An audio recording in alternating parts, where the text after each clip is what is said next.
भाई अभी न्यूज़ आ रहा है कि पबजी आ रहा है वापस, और सभी जगह पे न्यूज़ हम देख रहे हैं। तो क्या लग रहा है आपको, कैसे आ रहा है कि नहीं आ रहा है वापस?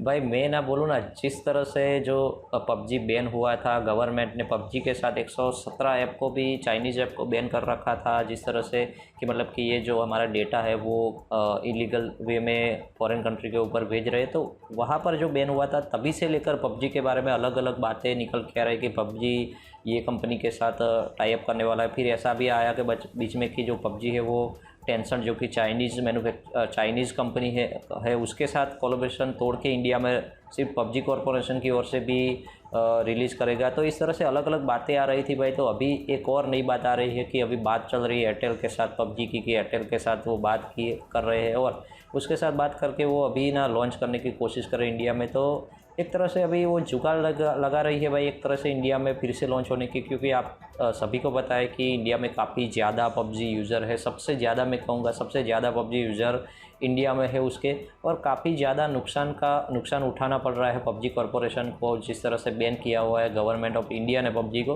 तो मतलब कि पूरा एक तरह से गेम खेल रही है पबजी की। चलो भाई, एक तरह से कुछ कुछ भी करके इंडिया में पबजी फिर से रीलॉन्च हो जाए। तो देखते हैं अभी क्या आने वाला समय बताएगा भाई कि किस तरह का होने वाला है।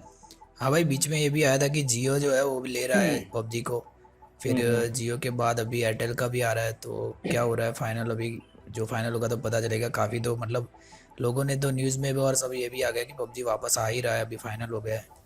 बट हम्म। उतना अब ये चीज़ें इतनी फाइनल नहीं होती है, जब तक नहीं होगा तब तक। जैसे हम देखते थे यूएस में टिकटॉक का हम बात कर रहे थे, माइक्रोसॉफ्ट बाय करने वाला है, तो अभी तक वो पूरा नहीं हुआ है डील।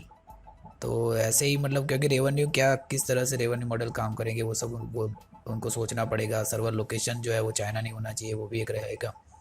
तो ये सारी चीज़ें सोचनी पड़ेगी, उसके बाद होगा शायद कि अनबैन हो और फिर से पबजी वापस आ जाए। तो भाई अभी जो बात करें पबजी कॉरपोरेशन या फिर एयरटेल की ओर से, अभी तक कोई ऑफिशियल अनाउंसमेंट ऐसा कुछ हुआ नहीं है कि भाई पबजी एयरटेल के साथ इंडिया में वापस आने वाला है। लेकिन एक तरह से रूमर्स हम कह सकते हैं, कि बातें कह सकती है, अफवाहें कह सकते हैं कि ऐसे ही बात हो रही है। कहीं ना कहीं कुछ तो हो ही रहा होगा भाई। इसी के चलते ये बात हो रही भाई। बात करें आगे जो पबजी बैन की, तो गवर्नमेंट ने 69A जो कि हमारा सेक्शन आता है, सेक्शन 69A के तहत उसको, इंफॉर्मेशन टेक्नोलॉजी एक्ट है उसके तहत उसको बैन कर रखा था भाई। तो तभी से लेकर अभी तक पबजी इंडिया में लॉन्च नहीं होने वाला है भाई। और एक बात मैं ऐसे भी बता रहा हूँ भाई, कि जो अभी इंस्टॉल की हुई थी पहले से पबजी जिसके मोबाइल में, वो अभी चल रही है। काफ़ी ज़्यादा लोग ऐसे है जिनके मोबाइल में अभी तक पबजी चल रही है, जिन्होंने पहले से ही इंस्टॉल की। हालांकि जो बाद में इंस्टॉल करने का कोशिश कर रहे हैं उनके अंदर इंस्टॉल नहीं हो रही है, लेकिन अभी ना कुछ कुछ जो पहले से इंस्टॉल है उसमें अभी पबजी चल रही है भाई। क्या कहोगे इसके बारे में? हाँ भाई, वो अच्छा है उनके लिए कि अभी तक चल रही हम्म। है। वैसे पीसी में तो चल ही रही है पबजी, मोबाइल ही बंद हुआ है ना। मतलब पीसी मोबाइल में जो पबजी मोबाइल है उसी में टेंसेंट कंपनी का हिस्सा है भाई। जो पीसी की जो है उसमें टेंसेंट कंपनी का कोई हिस्सा नहीं, इसलिए गवर्नमेंट ने सिर्फ पबजी मोबाइल को ही बैन किया है। उसके साथ किसी भी जो डेस्कटॉप की है पीसी की जो गेम है उसको बैन नहीं किया, इसलिए सभी चल रही है, सिर्फ पबजी मोबाइल ही बैन किया है भाई। सही बात है, मतलब वापस तो आना ही है पबजी को, बट कब आएगा, कितना टाइम लगेगा, वो बात है बस। सही बात है, वो तो आने वाला समय बताएगा भाई।